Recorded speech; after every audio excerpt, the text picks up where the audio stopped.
If we traveled in time back to July and said the biggest game of the penultimate weekend of the regular season in college football is going to be Indiana at Ohio State, we probably would have gotten arrested. But there was one man who knew what this could be. That man, Curt Cignetti.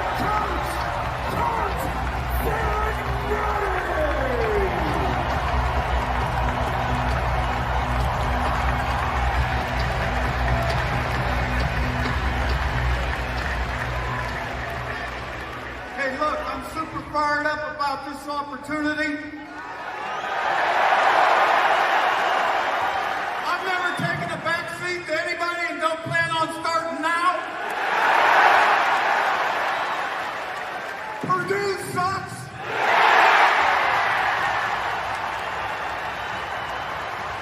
But so does Michigan and Ohio State. That is Curt Cignetti, last winter, being introduced at Assembly Hall. He's already beaten Michigan, Ari. Now come the Buckeyes. Ohio State has won 29 games in a row against Indiana. The Buckeyes are 79-12-5 all time against the Hoosiers. They are a 10.5-point favorite at home. I cannot wait for this. Yeah, I'm fired up. Big noon, baby. We're gonna get fired up for it. Yeah, I'm super excited, Andy, because we are just going to find what they are, and it's just like, I feel like it's like that show on Netflix, Love Is Blind, where it's like you're talking through a wall and you're not supposed to be attracted to your partner because you're not supposed to know what they look like. You're supposed to know what's on the inside, and like Indiana is the most beautiful. They're beautiful on the inside. On the inside. Yeah. Like I am like in love with you, Indiana. Please, please, please, please, please, please do not be a disgusting woman when you walk out. Just like be Ari. What if it's a disgusting man? What we're gonna do this right now? Just don't be gross. Yeah, just don't be gross. I was assuming that since I was I got the you. other side of the wall. I got you, homie. You're good here. Like, we're in a safe space. I just like, I don't know. Yeah, that one you took a hard left there. But like seriously though, you really do want to find out if all of this Indiana talk, because we have spent an inordinate amount of time. We have spent more time talking about Indiana maybe this month than combined in our 5 years of podcasting together. Like, so when you spend this much time, you feel like you actually do know them, right? You feel like they are good. The results support that they are good, but you know deep down inside that you don't have all in the information. And that would be the visual, to go back to the analogy. And we are now going to get to see the purest form of the eye test going on the road against an Ohio State team that we all think is maybe the most talented team in college football, but has had some warts itself this year. Like, what are they going to do? And you know that Curt Cignetti has been drawing stuff up for this game and that they're going to throw everything that they have at them. And that's why, from an Ohio State preview standpoint, like Ryan Day needs to return the favor. Like, if he shows up and does that, we're going to out-talent you bull crap, they could lose the game. So, like, you need to have special stuff ready. You need to run things that they haven't seen on film, and all the stuff that, like, we've complained about in the past about Ohio State in big games. Like, if they approach this like they're playing Indiana and not like they're playing number 5, like, there's a huge difference in that this year. Well, and the comparisons are going to be drawn to the Ohio State-Penn State game, because Indiana and Penn State keep getting compared. And if Indiana loses this game not in a blowout fashion, then it will be kind of the comparison between Indiana and Penn State to figure out where they stack up in the rankings, in the potential bracket, and how they're compared to everybody else, like that glut of SEC teams that has 2 losses and everybody else who might be in the mix for an at-large bid. So I think where the difference comes and where I'm excited to see it is quarterback Curtis Rourke. I think he's going to take more chances than Drew Aller did.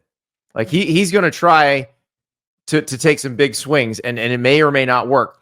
But Elijah Surratt and Omar Cooper, Indiana's two best receivers. So Elijah Surratt averages 18 yards a catch. Omar Cooper averages 22 yards a catch. They are better field stretchers than anybody Penn State has. They're actually better field stretchers so far this year based on the stats than Tez Johnson and Evan Stewart, the Oregon receivers who were very successful against Ohio State when those two teams played. Yeah, yeah. And this isn't like just, oh, they are cute. They got players, man. That's why they're good. Like Curt Cignetti is not just like some genius who's drawing up football plays in a way that no one's ever drawn them up before. He got better players to go there, and they're playing well and meshing well together.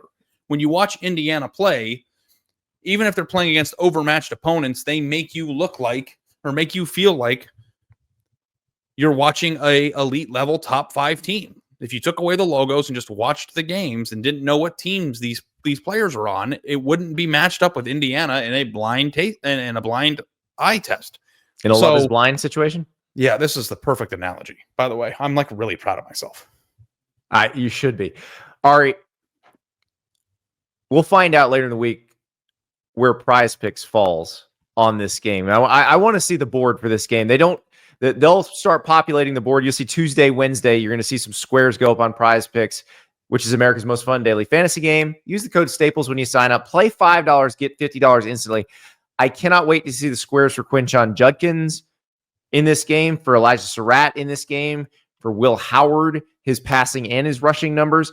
But if you want to get an example of how it works right now, maybe you use that code Staples, you play $5, do some Monday Night Football. Play a Monday Night Football and do a little Maction in the NFL with Cooper Rush starting for the Cowboys against the Texans on Monday Night Football. 178.5 passing yards. Do you think he'll throw for more or less than that? Or you got CJ Stroud, a Buckeye, starting for the Texans, 235.5 passing yards. Remember, he has Nico Collins, a Wolverine, back in this game. 72.5, the number for Nico Collins for receiving yards. You decide more or less than. So download the app, use the code Staples, play $5, get $50 instantly. It's Prize Picks.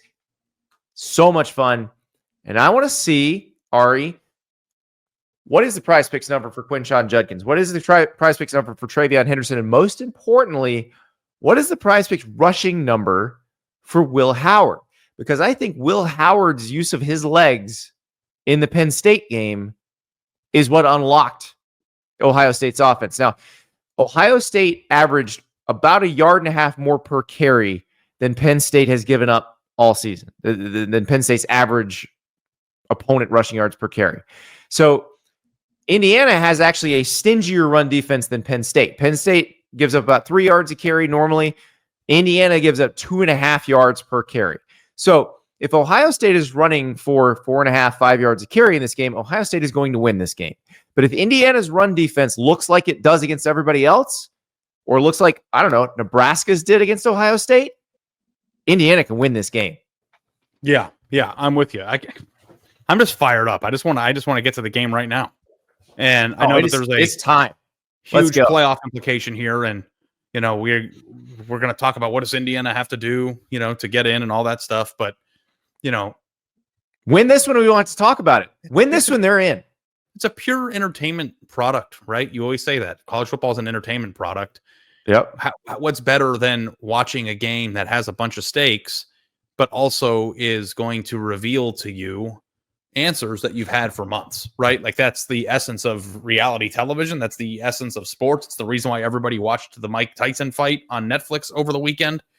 Didn't matter that the man was 60 years old. Everybody was morbidly curious about whether or not a 60-year-old man can engage in a functional boxing match. All we want to do is see what this Indiana team is, and we'll find out whether we've been right or wrong about them. I can't wait. I can't wait because, beautiful on the inside. The question is, who walks out from behind the wall? Please, Indiana. Supermodel? Don't have or cankles. 2. No cankles. We'll find out.